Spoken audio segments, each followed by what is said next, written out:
봉독하도록 하겠습니다.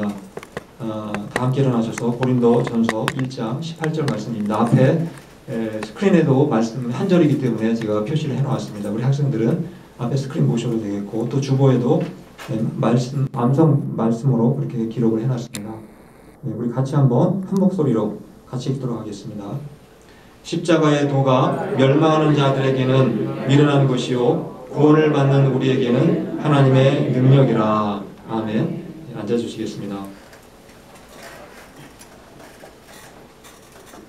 사람들은 누구나 한평생 정말 건강한 몸으로 살아가기를 다 소원을 합니다. 그래서 운동도 열심히 하고 또 좋은 음식도 가려 먹고 또 몸에 좋다고 하는 또 보약이라든가 좋은 약도 우리가 찾아서 먹기도 합니다. 그러나 우리가 아무리 노력을 해도 우리의 몸에 내가 원치 않는 병이 생기게 되면 의사를 찾아갈 수밖에 없고 또 진찰을 받아야 합니다.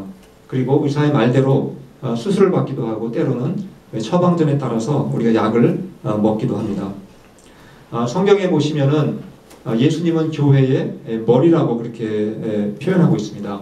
따라서 교회는 예수님의 몸이라고 그렇게 설명을 합니다. 그런데 이 땅에 있는 교회는 아직 완전하지가 않기 때문에 그 사람의 몸처럼 때때로 교회도 병에 걸릴 때가 있습니다. 약해질 때가 있습니다. 그러나 우리 몸에 아무리 병에 걸려도 만약에 면역력이 우리가 강하다면은 약을 먹지 않고도 우리 몸이 거뜬하게 치료가 될 수도 있습니다. 반면에 우리 몸의 면역력이 떨어지게 되면은 치료가 잘 되기 어려울 뿐만 아니라 더 큰 병으로 확대가 될 수가 있습니다. 성경이 기록될 당시에 그 많은 교회들이 사도들과 그리고 그리스도인들에 의해서 여기저기 세워지게 되었습니다. 그 교회가 세워지게 되는 그 과정을 잠깐 스크린을 먼저 한번 보시겠습니다. 바로 아까 말씀드린 것처럼 사도들, 예수님의 12사도들에 의해서 최초로 세워진 교회가 예루살렘 교회입니다. 그리고 예루살렘 교회 교인들 그리고 성도들이 나중에 흩어져서 안디옥이라는 곳에 교회를 세우게 됩니다. 그리고 안디옥 교회를 통해서 아시아와 그리고 유럽 각 지역에 이 교회가 세워지게 됩니다. 이걸 제가 지도로 잠깐 한번 또 다른 각도에서 보여드리겠습니다. 아까 말씀드린 것처럼 예루살렘은 오늘날 이스라엘의 수도에 해당이 됩니다. 바로 오른쪽 아래 예루살렘이 있습니다. 거기 예루살렘 교회가 있었고 거기 있는 교인들이 나중에 이제 복음을 전하기 위해서 안디옥까지 올라가게 됩니다. 위에 터키하고 시리아 그 경계선쯤에 있는 곳이 안디옥인데 그곳에 안디옥 교회가 세워지게 됩니다. 그리고 안디옥 교회에서 바울과 바나바를 선교사로 파송을 하게 됩니다. 그래서 바울과 바나바를 통해서 오늘날 아시아에 해당하는 바로 터키 지역과 그리고 저쪽 왼쪽에 유럽 지역까지 복음을 전하면서 교회가 세워나가게 됩니다. 바울이 바로 이 복음을 전한 지역이 터키 지역과 그리고 왼쪽 그리스 오늘날 그리스에 해당하는 그 지역까지 교회를 세우게 되는데 유럽에 세워진 최초의 교회가 바로 빌립보 교회였고 이어서 데살로니가 교회 그리고 오늘 우리가 이제 말씀을 묵상하고 있는 바로 고린도 교회가 바로 고린도에 개척이 됩니다.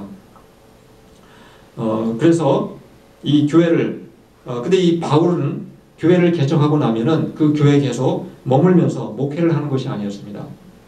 바울은 다시 교회를 개척한 후 조금 성장하게 되면은 또 다른 지역으로 옮겨서 또 다시 교회를 세우고 계속 교회를 개척해 나갔습니다. 저의 경우에는 저희가 켈러에 교회를 이제 개척한 지 정확하게 오늘부로 5년 4개월이 되었습니다. 그래서 저는 아마 은퇴를 만약에 이곳에서 한다면 평생 목회를 할 수도 아마 있을 것입니다. 물론 원하지 않는 분이 계시면 일찍 또 다른 곳으로 갈지 모르겠지만 제 개인적으로는 제가 힘이 있는 때까지 은퇴를 할 때까지 켈러에 머물러서 계속 목회를 하기를 원합니다. 근데 이 바울의 경우에는 교회를 개척하면은 몇 개월 아니면 아무리 길어봤자 1년에서 2년 정도 머물러 있다가 다른 지역으로 이렇게 떠나게 되었습니다. 그 당시 교통수단이 발달되어 있지 않았기 때문에 정말 고생이 많았을 것 같습니다. 걸어다니면서 복음을 전했고 또 아까 이 지도에서 보시는 것처럼 바다, 지중해 바다를 여기저기 배를 타고 이동하면서 복음을 전했습니다. 비록 바울이 많은 교회를 세웠지만 한 교회 한 교회를 세울 때마다 정말 정성을 다했고 그리고 피눈물을 흘려가면서 수고하고 고통과 어려움을 겪어가면서 그가 교회를 세워나가게 됩니다. 그가 교회를 세워나가는 과정에서 얼마나 어려움을 겪었는지 우리에게 보여주는 말씀이 바로 고린도 후서 11장 24절에서 27절 말씀입니다. 바울 자신이 자신의 그 고백을 한 것입니다. 제가 길기 때문에 잠깐 제가 그냥 읽어드리도록 하겠습니다. 유대인들에게 40에 하나 감한매를 5번 맞았으며, 유대인들에게는 원래 그 매를 때리는 벌이 있었는데 원래 40대를 때리게 돼 있었다고 합니다. 그러나 이 매를 때리는 사람이 카운트를 잘못해가지고 잘못하면 41대를 때릴 수 있기 때문에 39대로 제한을 한 거라고 합니다. 혹시 내가 한 대를 더 때려도 40대까지밖에 안 때리니까 41대는 때리지 않게 될 겁니다. 그런데 얼마나 이 형벌이 무서웠는지 매를 맞다가 죽는 사람이 굉장히 많았다고 합니다. 근데 바울이 몇 번을 맞았다고 합니까? 5번이나 저런 매를 5번을 맞았다는 것입니다. 교회를 위해서, 교회를 개척하는 과정에서. 또 그 다음에 보시면 3번 태장으로 맞고, 여러분 태장이라는 그 형벌은 가죽 끈에다가 끝에 그 수은 납덩어리를 거기다가 달아가지고 만든 채찍입니다. 그 채찍질을 바울이 몇 번을 당했다고 했습니까? 무려 3번. 예수님이 십자가에 돌아가시기 전에 맞으신 그 채찍을 바울은 3번이나 맞았다고 그렇게 고백하고 있습니다. 또 한 번 돌에 맞고 3번 파선하고 일주야를 깊은 바다에서 지냈으며 여러 번 여행하면서 강의 위험과 강도의 위험과 동족의 위험과 이방인의 위험과 시내의 위험과, 이 시내는 시내가가 아니라 다운타운을 말하는 겁니다. 시내 도시에 있는 깡패나 조직 폭력배들에 의해서 엄청난 위협을 당했다는 것입니다. 광야의 위험과 바다의 위험과 거짓 형제 중에 위험을 당하고 또 수고하고 애쓰며, 바울은 너무 자주 다니다 보니까 목회적으로 경제적으로 굉장히 어려웠습니다. 그래서 자신이 직접 텐트를 만들면서 살기도 했지만 여전히 경제적으로 고통을 당하며 살았습니다. 또 여러 번 자지 못하고 또 줄이고 목마르며 여러 번 굶고 춥고 헐벗었더라. 이것이 바로 바울이 교회를 개척하는 과정 속에서 겪었던 그러한 고통의 어려운 그런 그 힘든 일들을 그렇게 고백하고 있는 것입니다. 바울은 이렇게 육체적으로 정말 견디기 힘든 이런 어려움과 고난을 겪었지만 바울은 이러한 고난을 고난이라고 생각하지 않았습니다. 왜 그렇게 했겠습니까? 바울은 예수님을 위해서 고난받는 것은 즐겁게 기쁨으로 오래 영광이라고 생각을 했기 때문입니다. 바울이 정말 고통스러워하는 것은 이런 육체적인 고통이 아니었습니다. 바울이 어떤 일로 정말 힘들어하고 어떤 일 때문에 고통을 받았는지 고린도 후서 11장 28절 말씀을 같이 한번 읽어보도록 하겠습니다. 시작.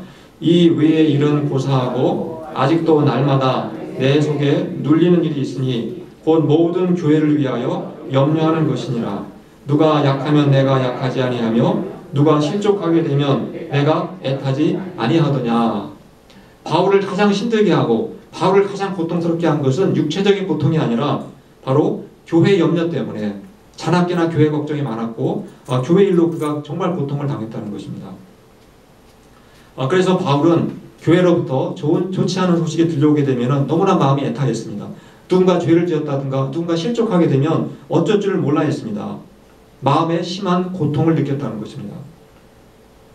바울은 자신이 세운 교회가 많다 보니까 정말 바람잘 날이 없었습니다.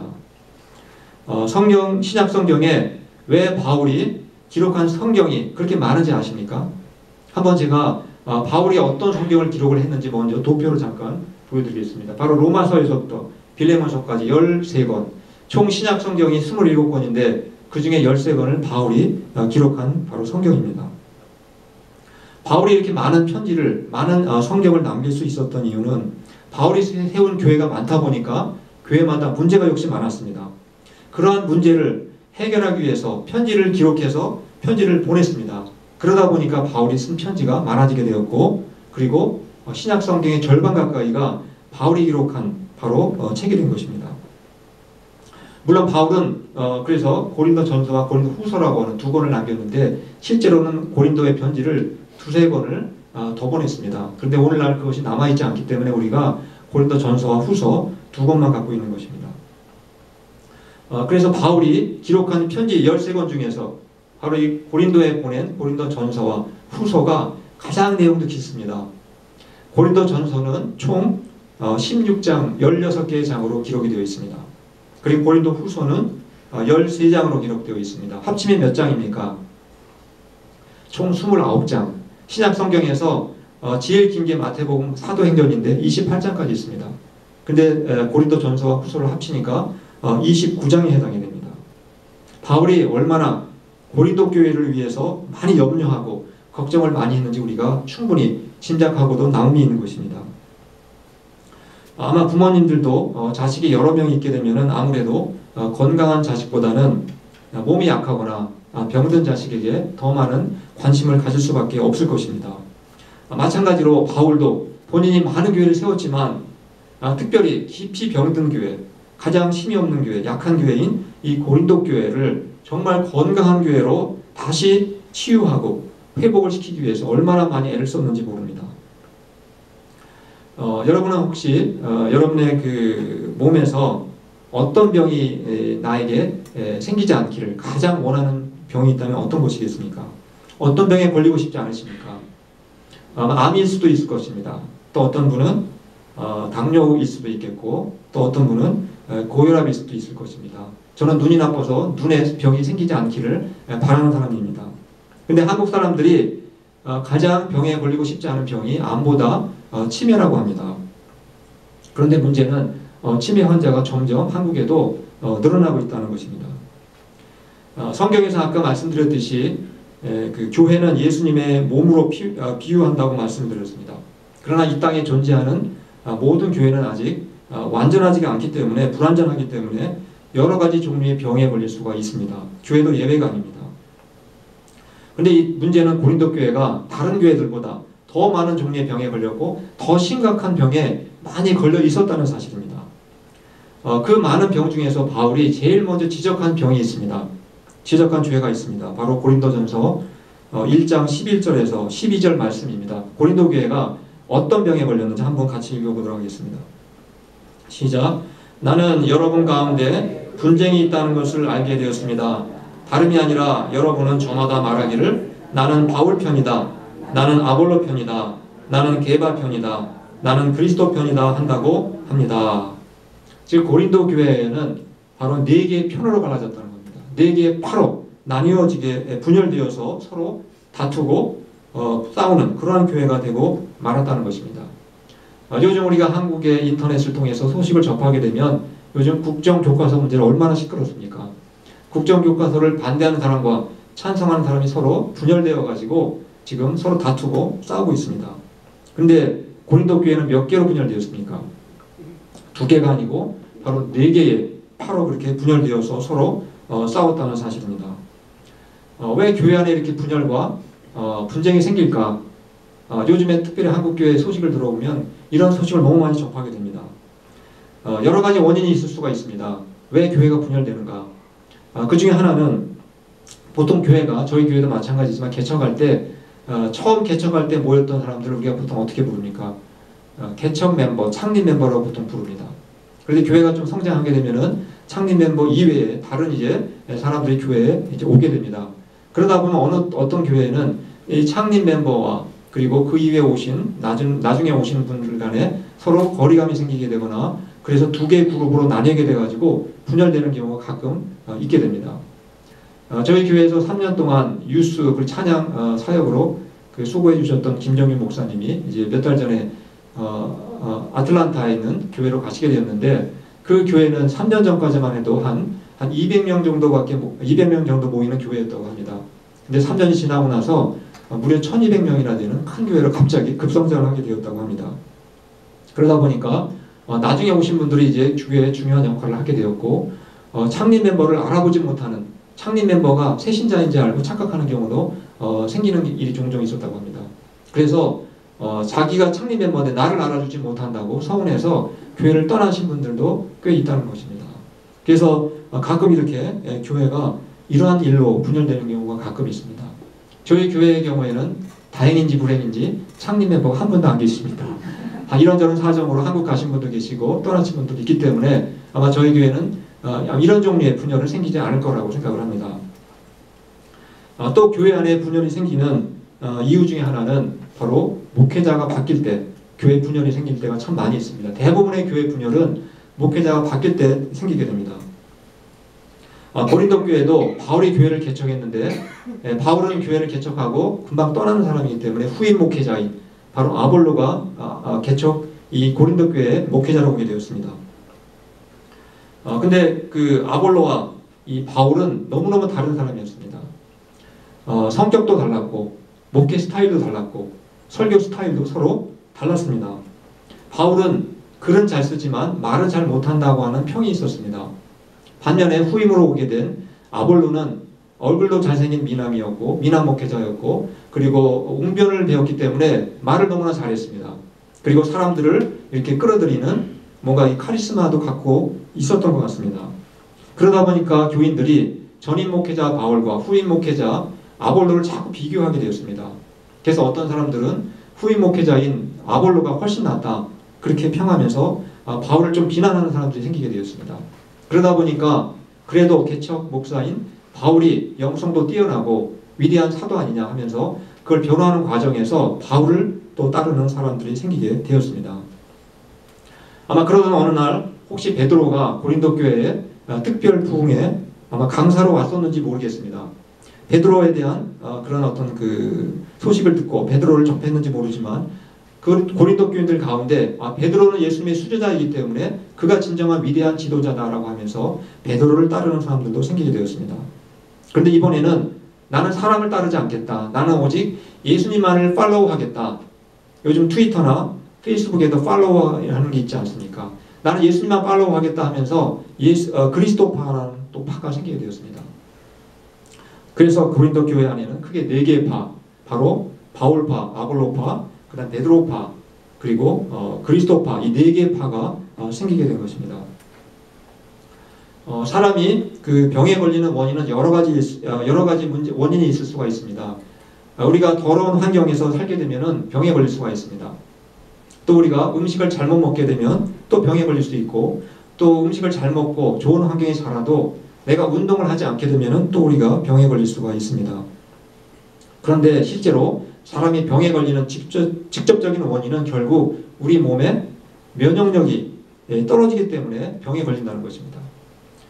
내가 내 옆에 감기에 걸린 사람이 아무리 기침을 해도 내 몸에 면역력이 있으면 저는 결코 감기에 걸리지 않게 됩니다. 사람이 병에 걸리는 것은 결국은 면역력이 약해지기 때문이라고 볼 수가 있습니다. 바울이 고린도 교회 안에 생긴 여러 가지 병이 있었습니다. 특별히 근데 바울이 왜 이 분열이라고 하는 이 문제를 제일 먼저 그것을 취급하고 그것을 언급하고 있는지 그 이유가 무엇이겠습니까? 그만한 이유가 있는 것입니다. 이 교회 안에 생긴 분열은 이 바로 교회라고 하는 그 몸의 면역력을 아주 심각하게 떨어뜨리고 다른 많은 죄들을 불러오게 하는 바로 그러한 역할을 하기 때문에 통로 역할을 하기 때문에 그래서 이 분열죄가 심각하다는 것입니다. 오늘날 사람들이 여러 가지 문제로 고통과 또 질병과 불행을 경험하고 있고 또 도덕적으로 심각하게 타락한 사회가 되어가는 근본 원인이 무엇이라고 생각하십니까? 바로 그것을 한마디로 정의한다면 바로 분열인 것입니다. 즉 하나님과 바로 사람 사이에 그 관계가 분열되고 깨어졌기 때문에 모든 인간의 불행이 시작되었다는 사실입니다. 하나님과 인간 사이에 그 관계가 분열되고 깨어지고 나자마자 나타난 첫 번째 현상이 무엇인지 기억나십니까? 바로 부부 사이의 분열이었습니다. 정말 서로 사랑하던 아담과 하와와의 관계가 깨어지게 됩니다. 처음에 서로 배려하고 그리고 서로 돕던 그런 관계에서 서로가 이제는 책임을 전가하고 그리고 서로를 힘으로 지배하려고 하는 바로 부부 사이가 주인과 종의 관계로 그렇게 전락하고 말았습니다. 부부관계가 분열되고 나니까 또다시 형제관계가 분열되고 말았습니다.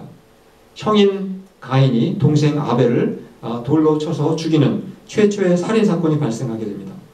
그런데 이러한 문제들이 가정 안에서만 발생하는 것이 아닙니다. 이제 가족을 넘어서 바로 이웃과의 관계 속에서 그리고 나라와 나라 사이의 관계 속에서 계속되는 분열과 싸움과 전쟁이 끊이지를 않고 있다는 사실입니다.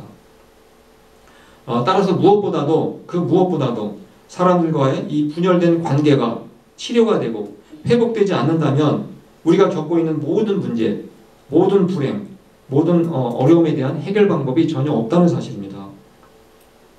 우리가 이러한 일들은 꼭 성경에서뿐만 아니라 우리 일상생활에서, 우리 주변에서도 우리가 얼마든지 목격하고 경험하는 일들이기도 합니다.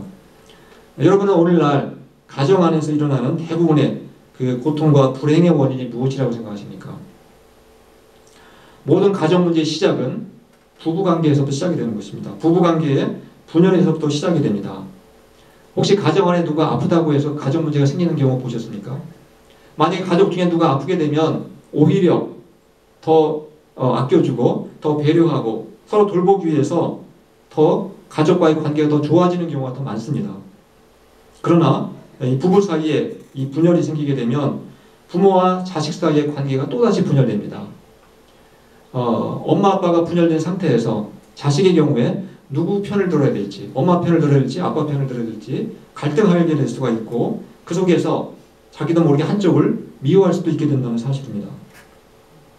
또 관계가 분열된 부모 밑에서 자란 아이들은 형제들과의 관계도 좋지 않을 수가 있고, 또 사회생활을 하면서도 사람들과의 관계를, 좋은 관계를 만들어가는 것이 굉장히 어렵게 느껴질 수가 있다는 사실입니다.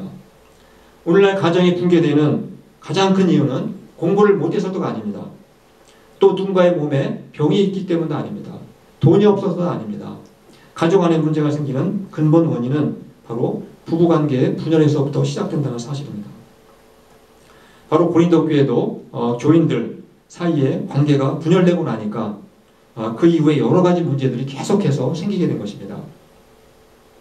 그렇다면 여러분 혹시 이게 분열된 고린도 교회의 문제를 해결하기 위한 가장 최선의 처방책, 가장 최선의 방법, 처방전이 있다면 어떤 처방전을 내리시겠습니까?